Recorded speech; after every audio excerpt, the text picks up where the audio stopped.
पूरी दुनिया में पंछियों की 10,000 से भी ज्यादा प्रजातियां पाई जाती हैं। सभी के वही 2 पंजे, 2 पंख और 1 गर्दन होती है, लेकिन इन्हीं में से एक ऐसा पंछी है जिसकी एक अलग ही पहचान है, जो आसमान का सीना चीरकर हजारों मीटर ऊपर 120 किलोमीटर प्रति आवर्स की रफ्तार से उड़ता है, जो खुद से कई गुना अधिक वजन के शिकार को भी अपने पंजे में दबोचकर उड़ जाता है। इसीलिए उसे पंछियों का राजा कहा जाता है, जिसे हम बाज के नाम से जानते हैं। और एक बाज इतना ऊंचा मुकाम हासिल करता है अपनी ट्रेनिंग और अपनी पुनर्जन्म की वजह से। अगर आप भी इस दुनिया में एक मुकाम हासिल करना चाहते हैं तो एक बाज को बाज बनने का पूरा सफर आपको जानना बहुत जरूरी है, क्योंकि 25 से 30 की उम्र तक आने के बाद भी लोग रिस्क लेने से डरने लगते हैं, लेकिन एक बाज की जीवन की शुरुआत ही रिस्क से होती है।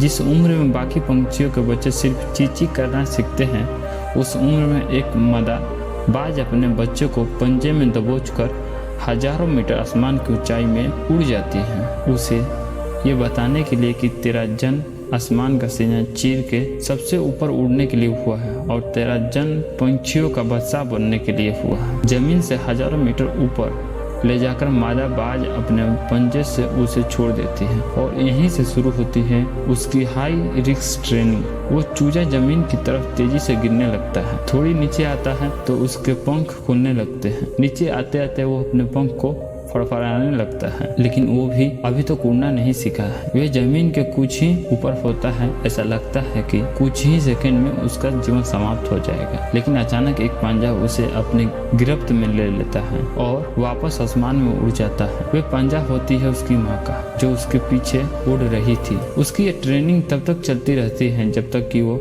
उड़ना न सीख ले। इतनी हाई रिस्क ट्रेनिंग होने के बाद इस दुनिया को एक बाज मिलता है। बारिश के वक्त जब सारे पंछी आश्रय की तलाश करते हैं, तब यही बाज उसी बारिश में आसमान को चीरते हुए ऊपर निकल जाता है और बादल से कहता है, तू वर्ष ले कितना बरसेगा, और फिर नीचे आकर चैलेंज करता है। एक बाज की उम्र लगभग 70 साल होती है। जब वह 40 साल का होता है तब एक परेशानी उसकी जिंदगी में मौत बनकर आती है, जो परेशानी की तुलना में बहुत बड़ी होती है, क्योंकि 40 साल की उम्र में बाज को चोंच इतनी मुड़ जाती है कि उसे शिकार निगलने में बहुत परेशानी होती है। उसके पंख भारी हो जाते हैं, छाती से चिपकने लगते हैं, जिससे उड़ना बहुत मुश्किल हो जाता है। उसके पंजे लंबे और लचीले हो जाते हैं, जिससे वो शिकार को सही से नहीं पकड़ पाता है। अब उस बाज के पास सिर्फ 3 रास्ते होते हैं। वे अपने शरीर को त्याग सकता है, गिर्द की तरह छोड़ते हुए भोजन से निर्भर हो जाए, और सबसे कठिन और पीड़ादायक रास्ता अपने आप को पुनः स्थापित कर फिर से आसमान का सीना चीर कर उड़ने का, और वो इसी तीसरे रास्ते का चुनता है और अपने पास के सबसे ऊंची चोटी पर पहुंच जाता है। वहां पर अपना घोंसला बनाता है और फिर शुरू होता है परेशानियों को जड़ से उखाड़कर आसमान में उड़ने का सफर। वो अपनी चोंच को एक चट्टान पर मार मार कर तोड़ देता है, लहूलुहान हो जाता है और इंतजार करता है नई चोंच आने का। उसके बाद अपनी नई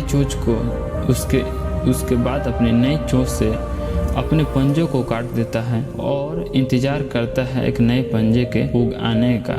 उसके बाद वो अपने एक पंख को अपने शरीर से अलग करता है और फिर इंतजार करता है एक नए पंख उगाने का, और इस प्रक्रिया में उसे समय लगता है पूरे 5 महीने का। इन 5 महीने में कड़ी तपस्या से एक बाज का पुनः जन्म होता है। वह फिर से तैयार हो जाता है आसमान का सीना चीर कर उड़ने के लिए। जो 3 रास्ते बाज के पास थे, वही रास्ते आपके पास होते हैं, लेकिन कुछ लोग पहले रास्ते को चुनते हैं और परेशानियों से तले दबे सुसाइड कर लेते हैं। ज्यादातर लोग दूसरे रास्ते को चुनते हैं।